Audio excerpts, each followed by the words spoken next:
our special guest, professor of organizational behavior from the Stanford Graduate School of Business. People pay hundreds and thousands of dollars to come and listen to his lectures. And here we are. He was so kind to come here and present to all of you. So, Mikhail's research focuses on individual differences in behavior, preferences, and performance. Specifically, he's interested in the mechanisms linking psychological traits such as personality with a broad range of organizational and social outcomes. Roma Simonov.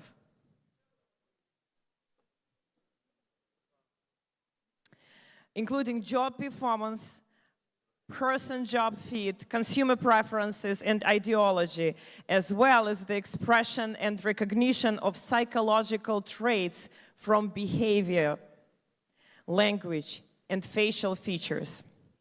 Mikhail conducts his research using a range of computational methods, including machine learning, data mining, and observational studies involving millions of participants. Mikhail, welcome on stage.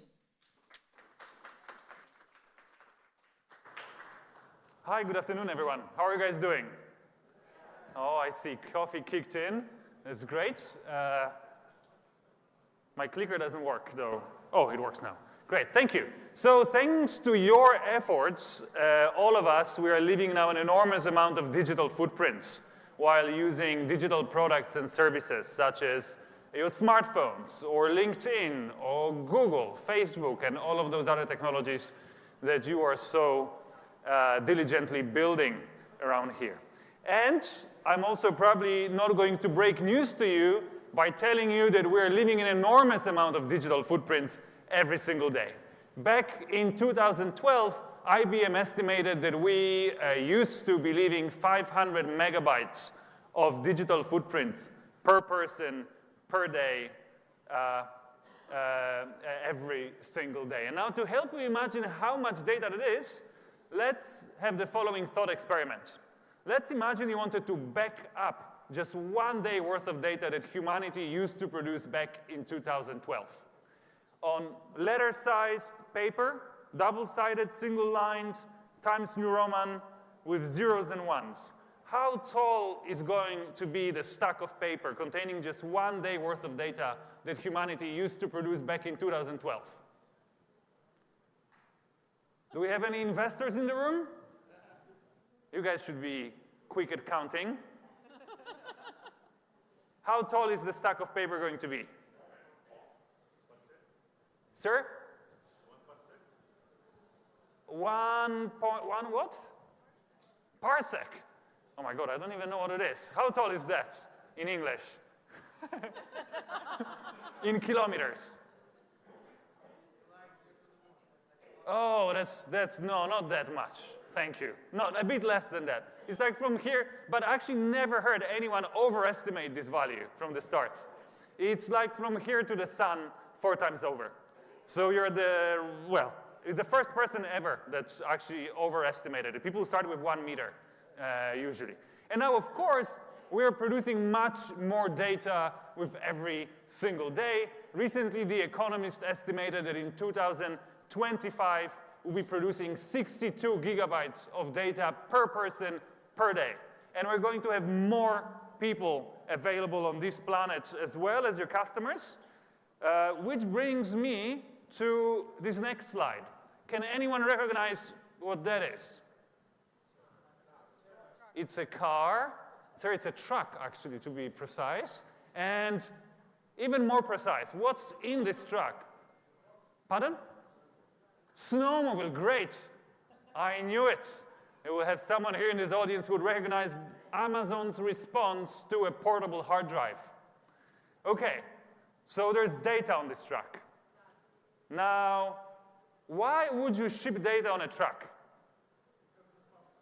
Because it's faster, great. So actually, our ability to produce data is growing much faster than our ability to send it over distances. So that's the first reason. What's the second reason? Why would you do this still? Security, great, thank you, sir.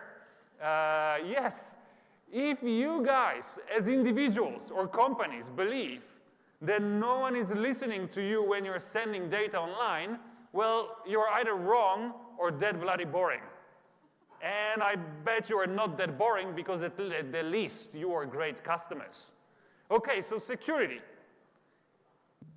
You listen, well, not you hopefully, but people listen to your internet traffic, try to record your data simply because it is so valuable. In fact, many would argue that data is new oil, that it's now replacing oil as the most valuable resource. And you can see a broad range of companies in the business now of generating or harvesting or stealing the data that we all produce every single day. And now you have many companies that got explicitly set up on an idea of generating data, such as Facebook or Google. You don't pay for using those services. Why? Well, if you don't pay for something, then guess what? Yes, you are a product, right? So essentially, you are there generating data for those companies, but increasingly, more traditional industries are also pivoting and moving into data generation or data harvesting. And let me give you one example here. Who here in this room has a credit card? Hands up. Now, this is not a trick question. Everyone should have their hands up. Come on, guys. Okay, now, leave your hands up if you're paying for your credit card. Seriously, no. No. After you got money back for your cash back and so on, who is actually every year putting money into owning a credit card? Hands up. No. Yeah, but you guys are cheating. You don't know what you're talking about. You have a fee, but you have miles back. You have to count that. Thank you. No one is paying for their credit cards. And if you do, you really should up your game and change your credit card, because credit cards are no longer a product of credit card companies. You guys are a product of credit card companies and the data you are generating. And now, of course, there are many other examples, such as Tesla, that would define itself as a software company producing data. And someone recently estimated that the value for the data generated by cars is going to be, whatever it was, 2025, is going to be $17 billion every single year. Okay, so why would people really care about this data so much? Anyone?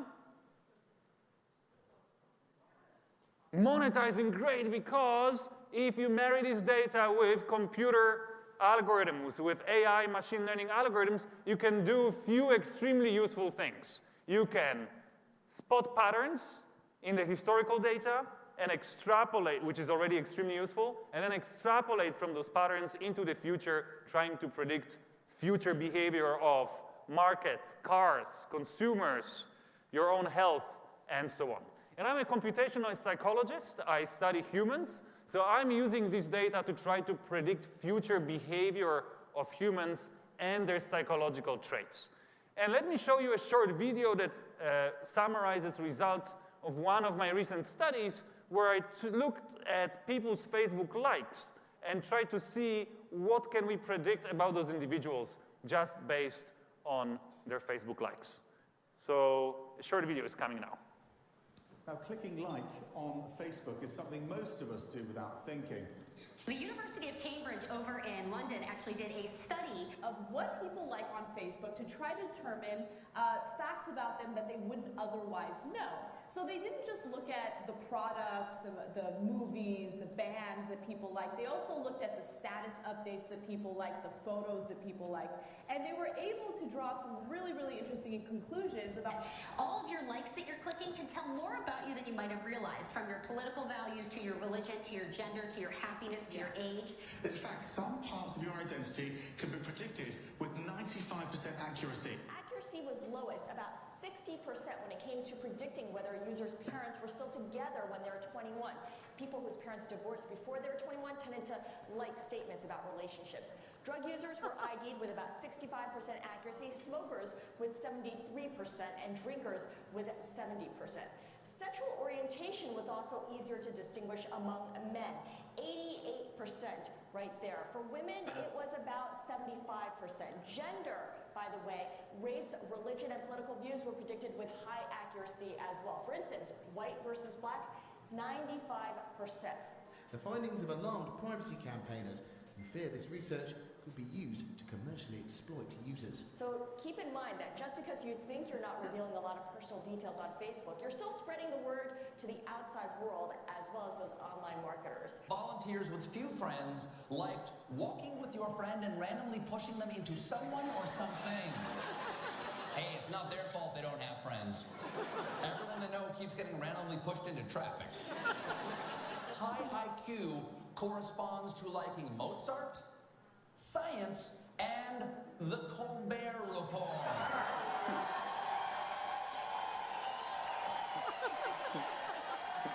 Research indicated people who like Harley-Davidson motorbikes are generally of low IQ. We thought we'd better offer a right to reply. I'd say our average customer is probably more intelligent than most. And we've certainly got a lot of customers who are, well, people from Cambridge University for a start. A like on Facebook can reveal if you're a gay man. Yeah, especially if what you choose to like is penises.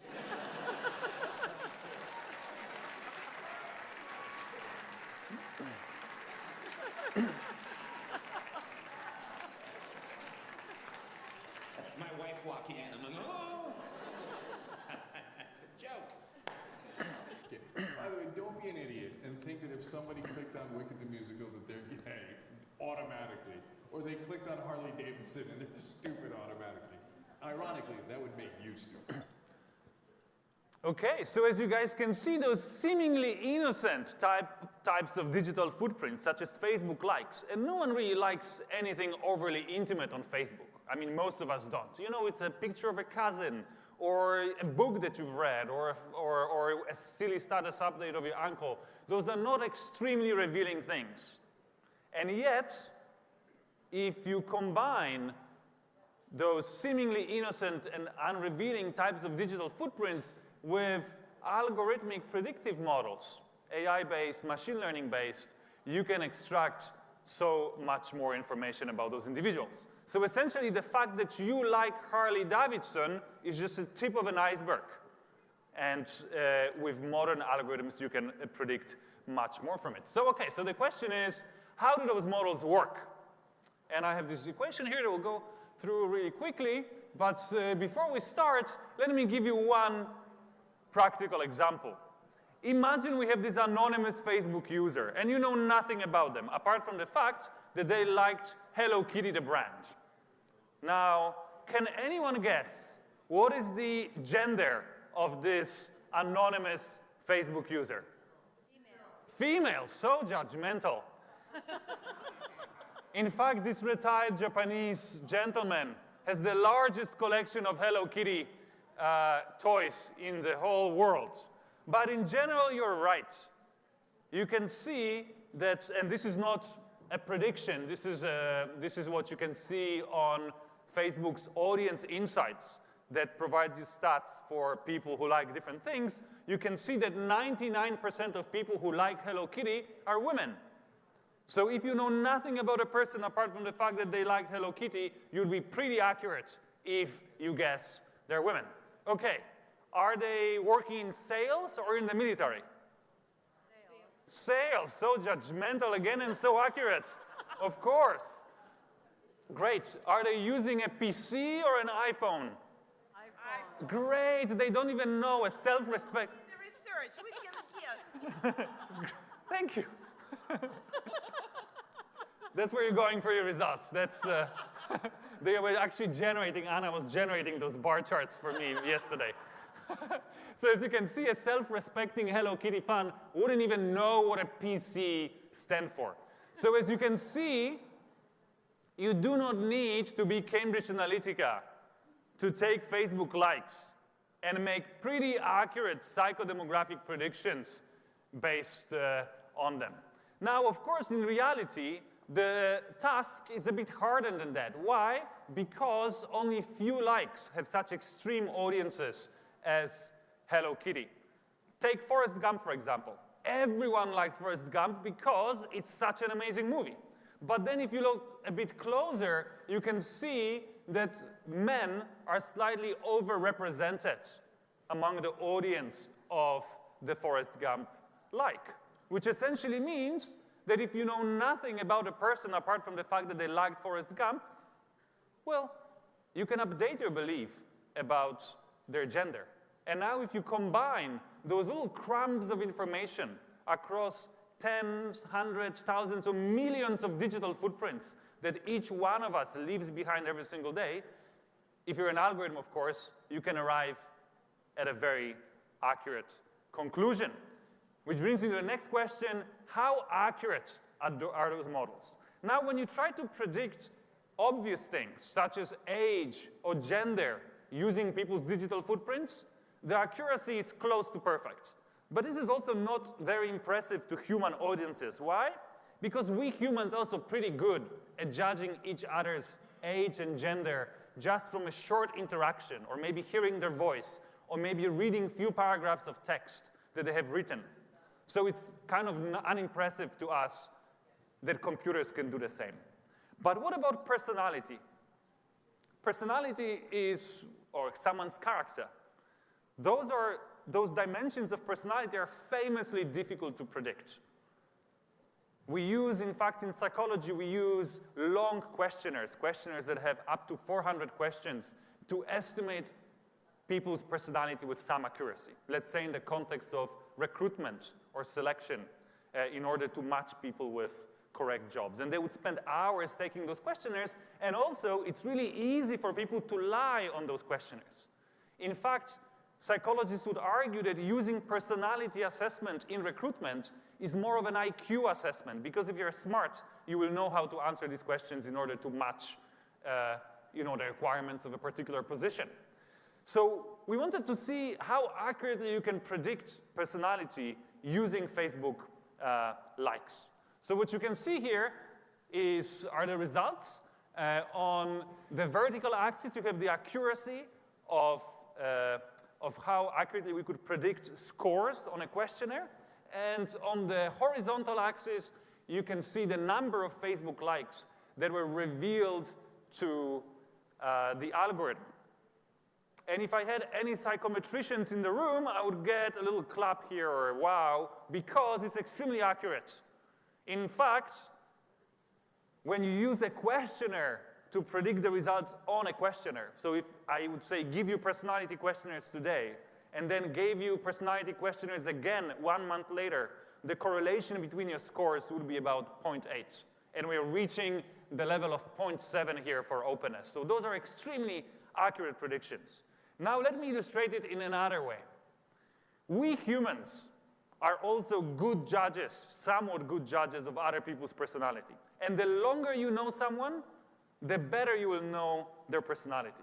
So what we decided to do is we wanted to compare the accuracy of the algorithm based on likes with the accuracy of a human judge. So we would go to, let's say, your work colleagues and would give them a personality questionnaire and would say, hey, can you fill it in your friend's name? And then we'll calculate the score, and we'll see how close this score was to your actual score. And this is how we'll calculate your friend's accuracy.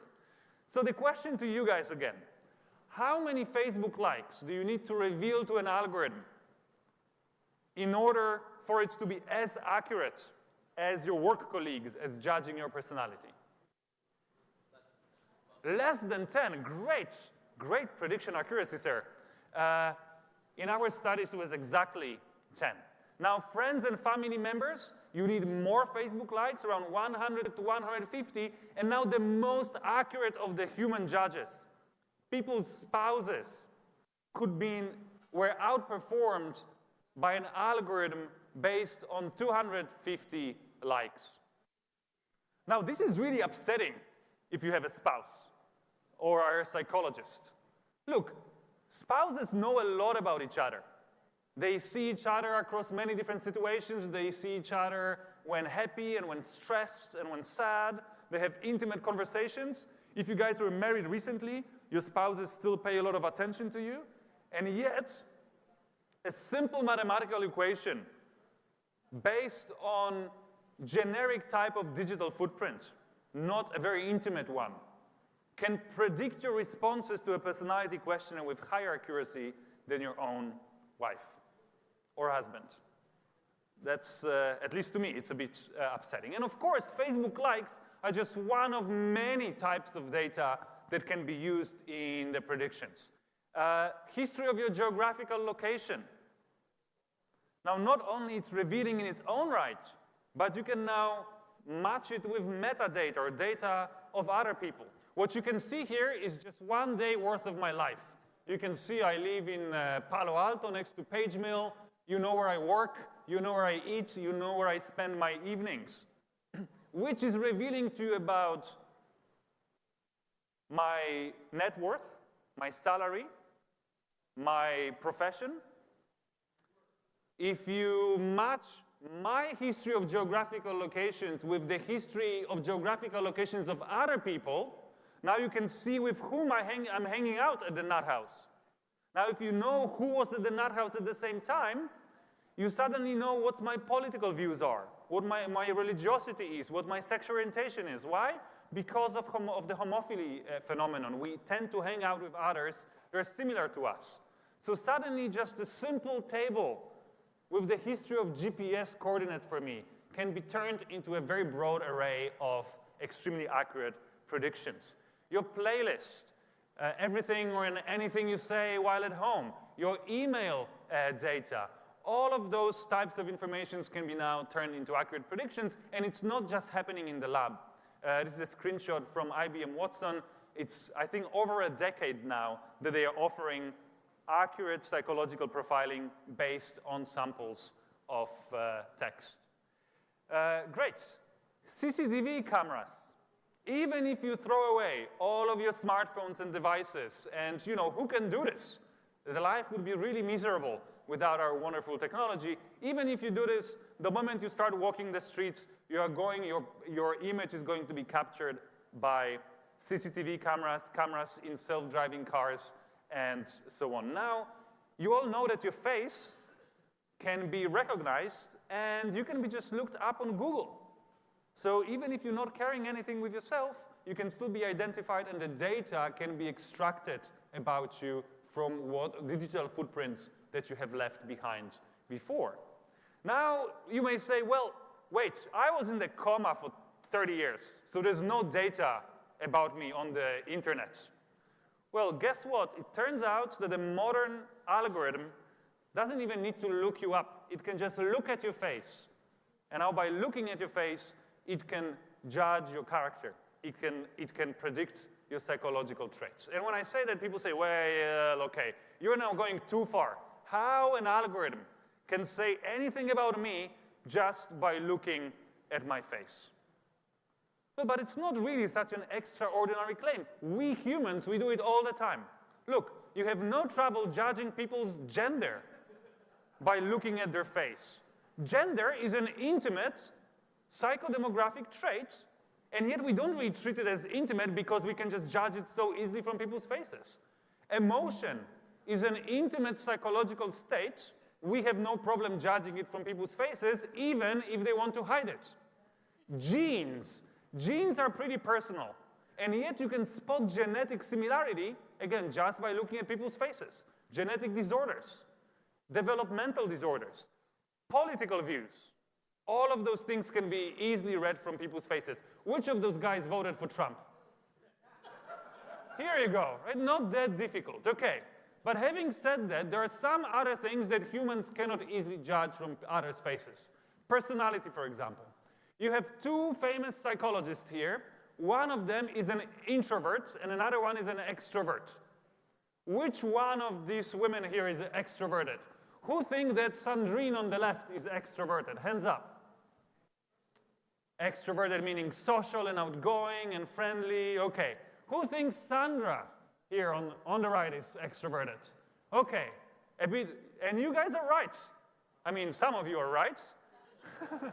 On average, it's 54%, 55% accuracy, meaning that humans can guess personality from people's faces, but the accuracy is just very close to the coin cost, so it's not that high, which can imply two things. Either your face just does not contain information about your personality that much, Or maybe your personality is as clearly displayed on your face as your gender. It's just that human brain did not evolve the capacity to either spot the signal or interpret the signal. And it's very easy to prove that it's actually the latter. It's easy to prove that our face shows our personality. It's just that we can't really capture it that easily. And let me prove it to you here. What you can see is 10 images of introverted women and 10 images of extroverted women overlaid on top of each other. No one in the audience would have any problem guessing which of these groups are the extroverts, right? Great. Look, introverts, they wear glasses, they don't really smile, hairstyle is not that good, and the hair is not really dyed. You can see extroverts, a lot of makeup, no glasses. When you look at the colorful version of this image, you can see that they essentially wear blue and green contact lenses. They have dyed hair. When you see a larger picture, you can see that the clothes are much more revealing as well. They're smiling. When you look more closely at the images taken in the lab, you can also see that the actual morphology is different, that introverted women have slightly broader faces and slightly different shape of their eyebrows. Those differences are not huge. It's difficult for a human being to spot them. By a computer algorithm can do it extremely easily. Okay, one question to you guys. You can see that extroverts have no nostrils. What is that? Why would extroverts have no nostrils? Angle, great. We have some extroverts in the audience. Guys, if you remember just one lesson from this talk, is that if you want to take a selfie and look attractive, you want to do it like this, from above. And then your face looks better, and you can't see your nostrils. And extroverts just know how to do it. Okay, great. And it turns out that a computer vision algorithm can distinguish between introverts and extroverts just based on one single image with the same accuracy as your work colleagues can predict your personality. So it's not bad at all. And again, very much like with IBM Watson, there are APIs out there that would readily convert facial images into psychological predictions for you, such as Microsoft Cognitive Services, but also Face++ and a number of others. Okay, so the question is, so what? So we can predict stuff from people's faces and likes and so on. Well, if you were not in the coma for the last 20 years, you know the answer to this question. You can change the results of elections and the history of the world just by predicting people's personality and other traits from their likes. And in fact, the outrage about Cambridge Analytica and their help in elections here and abroad was so large that even our neighbor Mark was called to the East Coast to explain to the senators what's going on. And I'm not sure if you guys remember this testimony. Mark was extremely surprised that how is that possible that you can predict something from Facebook likes about people's psychology? It's close to impossible, completely forgetting that this is essentially the idea behind his newsfeed. And also that Facebook itself patented the very technology that Cambridge Analytica used back in 2012, predicting personality from people's Facebook likes and status updates. Great, so this brings me to my last few slides. As we are getting better at training algorithms to predict your intimate traits from your digital footprints, and as we are living more and more digital footprints in the digital space while using products and services, we're very quickly moving towards the end of privacy. And I personally believe that we already are living in the age and time when a motivated third party can just know virtually anything they want about you just by looking at your digital footprints. To which many people say, well, that's awful, but if we just vote for the right politicians and policymakers, and if we have them create laws and policies that will give us control of our data and protect it, and also if we invest in the right technology that protects our privacy, then everything is going to be fine again. Well, not so much. Even the government cannot protect their data. So what makes you believe that we will have enough assets, time, education, technology to be able to protect our data from the motivated third party? You can regulate Google and Facebook. Can you regulate other countries' intelligence services or startups that have very little to lose? Moreover, even if we somehow magically were given full control of our data, there's so much that depends on us sharing this data with each other and companies. Google Maps, one of the nicest and greenest technologies of recent years. Imagine how much fuel is being saved every single day and how much time by people using essentially navigation provided by Google Maps. If we stop sharing our location with Google Maps servers, this system breaks down. And it's not only going to cost us money in terms of lost fuel and time, but it's also going to cost us lives. Emergency services are also using systems similar to Google Maps to reach the victims of accidents on time. And if you stop sharing your location, those systems are not going to work as well as they work now. Moreover, even if we kill those useful products and services, guess what? Homo sapiens is an extremely narcissistic species. Most of us would still spend an enormous amount of effort and time broadcasting our personal information, our status updates, tweets, likes, playlists, just to show off to our friends. And this is already enough information to let the algorithm make extremely accurate predictions about our intimate traits. To which people would say, well, okay, that means they will just have to live with Cambridge Analytica's of the future. We'll just have to live with some creepy marketing. Well, that's not so simple. It turns out that losing our privacy is much more than just some creepy marketing. What you can see here is it's 2 images, not 100 images, 2 images that represent 2 different groups of men. Those groups of men differ in terms of an important psychodemographic trait. And those images were essentially generated by AI based. Essentially, it's an average face for those 2 groups. Now, can you guess what is the psychodemographic trait that is differing between those 2 groups? Pardon?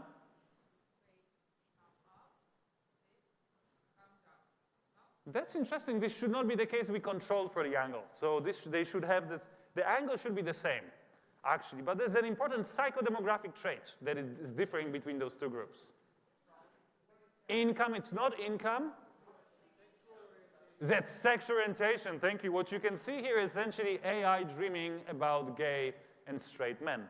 And it turns out that given it's just a single pair of images. If you show AI an image of a gay and a straight male, an algorithm will be able to distinguish between them with more than 80% accuracy. And if you increase the number of images to 5 per person, the accuracy goes up to over 90%.